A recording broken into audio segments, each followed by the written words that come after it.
அந்த அறிவிப்பால் அன்ப தருவாளே சின்ன அறிவிப்பும் இன்று சுடுவாளே நீயும் தும்மிடி தும்மிடி ஆயுசு நூறாக என் உயிர் உன்னோட பத்திர சொத்தாக என் பார்வை உன்னோடு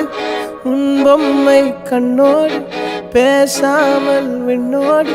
நாம் மிதந்து போவோம் காதாரா அடியாளோ நான் தாங்க மாறோடு